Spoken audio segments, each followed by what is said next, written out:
sedulurun saya, assalamualaikum warahmatullahi wabarakatuh. Masih bersama saya di channel Bung Gembong. Oke, pada kesempatan kali ini saya mau ada temen yang komen ya beberapa hari yang lalu minta direview ulang untuk hasil proses cangkok sepergelangan tangan ya. Terima kasih untuk teman-teman yang selalu komen mengikuti di channel saya.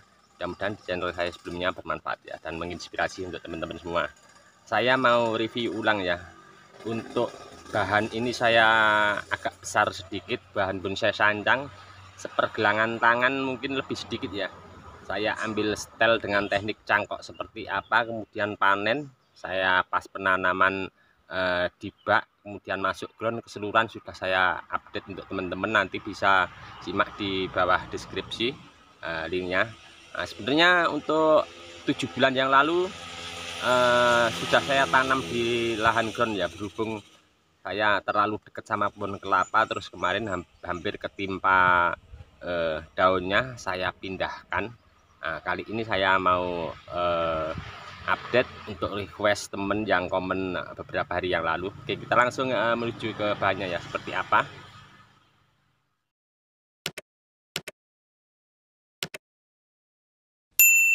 Ya, ini dia teman-teman untuk bahannya. Ini kemarin sempat saya pindah yang dulu agak jauh dari tempat sini ya. Nah, kita coba langsung mendekat untuk ke bahannya, perkembangannya sudah seperti ini. Saya mau cek akarnya dan nanti saya mau melakukan perawatan untuk pembubukan, serta nanti saya ini mau saya tutup pakai aluminium foil. Nah, kemarin saya sempat update juga untuk ini penutupan bekas potongan agar aman ya. Ini kemarin pas saya panen masih kecil ya, batangnya masih hijau. Saya kasih gerak dasar sama di sini. Saya mau cek untuk akarnya, sudah lumayan besar ya, 7 bulan. Karena ini lukanya terlalu lebar, mungkin agak sedikit lama, tapi nanti saya akan usahakan semaksimal mungkin untuk kasih pengaman untuk luka yang lebar ini. Saya mau coba cek dulu untuk akarnya dan nanti saya mau lakukan pemberian pemupukan. Saya biasa pakai pupuk yang tidak terlalu banyak memakan biaya. Saya pakai pupuk cair buatan sendiri dari kotoran sapi yang sudah keras, saya rendam pakai air. Airnya dimanfaatkan untuk menyiram daripada media tanam di sini. Oke, saya langsung mau cek seperti apa akarnya untuk request temen beberapa hari yang lalu, kalau tidak salah 3 hari yang lalu ya, minta di review ulang untuk cek bahan ini. Nah, saya sarankan untuk teman-teman ya, kalau untuk penanaman di lahan ground usahakan jauh dari tumbuhan yang sudah besar duluan. Nah, ini kemarin sebenarnya sudah mau mengangkat, ada tingkat kesuburan, kemudian ada pohon kelapa, terus daunnya jatuh. Sebenarnya agak sedikit jauh ya, pas angin terus daunnya terbang mengenai ini, terus saya pindah ke lahan ground yang agak jauh dari pohon-pohon yang besar yang sudah tumbuh duluan ya. Mau cek dulu seperti apa akarnya. Mungkin tidak akan banyak saya lakukan koreksi karena ini tingkat untuk kesuburan ya, kesuburan di atas, besaran cabang-cabang, kemudian pemproporsian akar daripada besar batang ini.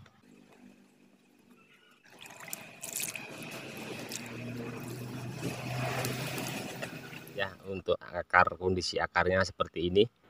Kita cek dari sebelah sana.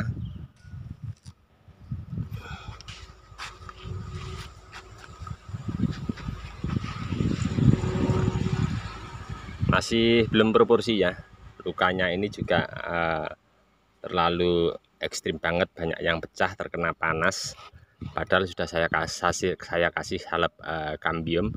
Nah, saya mau mencoba nanti pemberian aluminium foil, ada beberapa, 1 luka di sini, 2 sama di sini 3. Oke, saya mau langsung untuk mencoba untuk perawatan ulang. Berhubung kemarin saya beberapa minggu yang lalu sempat main ke tempat teman, disarankan untuk luka yang lebar pemberian aluminium foil itu akan lebih aman untuk mencegah terutama pecah pada batang kemudian jamur.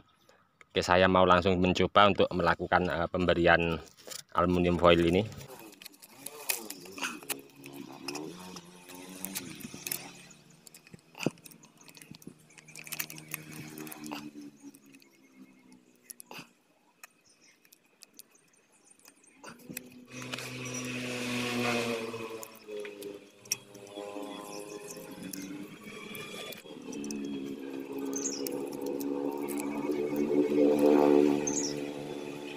Oke teman-teman, selesai ini tadi sedikit saya menanggapi untuk teman yang komen di video saya sebelumnya, minta review ulang hasil proses dari pertama awal saya pemilihan bahan, teknik cangkok, pemanenan, penanaman sampai ke lahan ground. Saat ini usia sudah sekitar 7 bulan dan tadi kemarin ada sedikit kendala. Saya lakukan pemindahan bahan ini ke dari tempat satu ke tempat yang lain berhubung ada masalah dengan pohon kelapa ya kemarin. Oke, saya mau kembalikan saja, ini tidak banyak saya lakukan koreksi akar karena daun di atas juga masih banyak yang muda, terus masih juga untuk pembesaran akar memproporsikan antara akar sama batang utama. Saya mau kembalikan untuk penimbunan. Ini memang saya kasih pecahan genteng ya untuk di dekat daripada pangkal batang utama untuk menjaga kelembapan air. Ini musimnya masih sangat lumayan ekstrim ya, jadi untuk menjaga kelembapan daripada air biar tidak cepat naik ke atas karena sinar matahari penguapan sangat lumayan. Ini saya kasih begini untuk menjaga suhu kelembapan pada media tanam ini tetap terjaga. Saya dekatkan pecahan gentengnya sama pangkal batang daripada bahan yang saya tanam di sini. Oke, untuk langkah terakhir ini saya akan pemberian untuk pupuk cair ya, dimana pupuk cair sudah pernah saya update teman-teman juga bagaimana cara membuatnya. Nanti teman-teman bisa komen-komen di bawah deskripsi untuk bagaimana teknik pembuatannya, nanti saya tanggapi untuk teman-teman. Ini untuk pupuknya, saya langsung mau penyiraman. Efektif ya kayak gini, bisa menyeluruh ke media tanam, bahkan nyampe di dasar dinding ground. Apalagi kalau dinding ground yang sudah lama atau pembesaran batang yang sudah lama ditanam, ini akan recommended sekali karena pupuk ini bisa langsung menuju sasaran ke dasar tanah. Kalau kita kasih pupuk biasanya yang masih utuh, kotoran kambing atau sapi di atasnya, biasanya percuma ya, sia-sia ya. Karena terkena sinar matahari, penguapan pupuknya akan mubadir ya. Nanti bisa dibilas lagi pakai air biasa. Karena ini berhubung sudah kemarin sore sudah saya siram, jadi media tanam dalam dinding ground ini sudah full air. Ini tidak perlu saya bilas, paling saya bilas nanti malam atau nanti sore ya. Oke teman-teman, ini tadi ya sedikit saya menanggapi request untuk teman beberapa hari yang lalu untuk update bahan bonsai ini. Mudah-mudahan ini menginspirasi dan bermanfaat untuk teman-teman semua. Kita tetap sama-sama belajar dan saling berbagi. Salam satu hobi, salam budidaya. Assalamualaikum warahmatullahi wabarakatuh.